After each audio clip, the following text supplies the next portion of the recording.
বিপিএলে ইতিহাস গড়লেন লিটন তামিম। লিটনের সেঞ্চুরি, এরপর তামিমেরও ধামাকা সেঞ্চুরি। দুই ওপেনার মিলে করলেন সেঞ্চুরি, গড়লেন পার্টনারশিপের ইতিহাস। সাথে আকাশ ছোঁয়া টার্গেট দাঁড় করালো রাজশাহীর জন্য।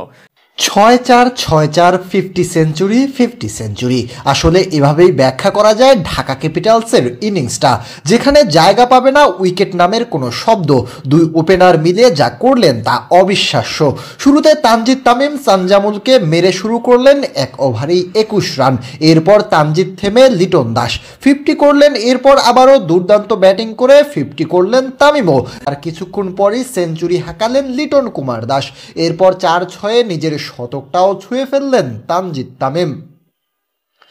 দুজন মিলে গড়লেন বিপিএলের সর্বকালের সর্বোচ্চ বড় পার্টনারশিপ। ভেঙে দিলেন ব্যান্ডন ম্যাককালাম এবং ক্রিস গেইলের রেকর্ড। অর্থাৎ বিপিএলে তাদের চেয়ে বড় জুটি করতে পারেনি অন্য কোনো দল।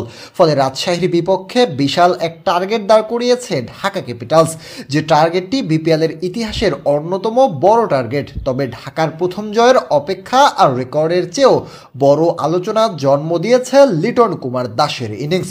কেননা আজ দেশের ক্রিকেটে সবচেয়ে খারাপ সংবাদটা পেয়েছিলেন লিটন কুমার দাসী। তরুণ পারভেজ হোসেন ইমনের কাছেই যে চ্যাম্পিয়ন্স ট্রফির মতো মঞ্চে নিজের জায়গা হারিয়েছেন তিনি।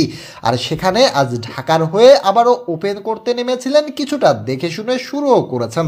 তবে ৮ বল মোকাবেলা করার পর থেকে তিনি যা করলেন তা ছিল অবিশ্বাস্য।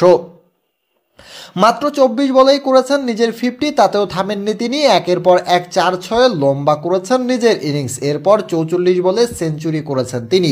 অবশ্য এর আগেই চ্যাম্পিয়ন্স ট্রফির জন্য দল ঘোষণা করেছে বিসিবি, যেখানে নেই লিটন কুমার দাস। তাই ক্রিকেটের টক অব দ্য টাউন এখন লিটনই।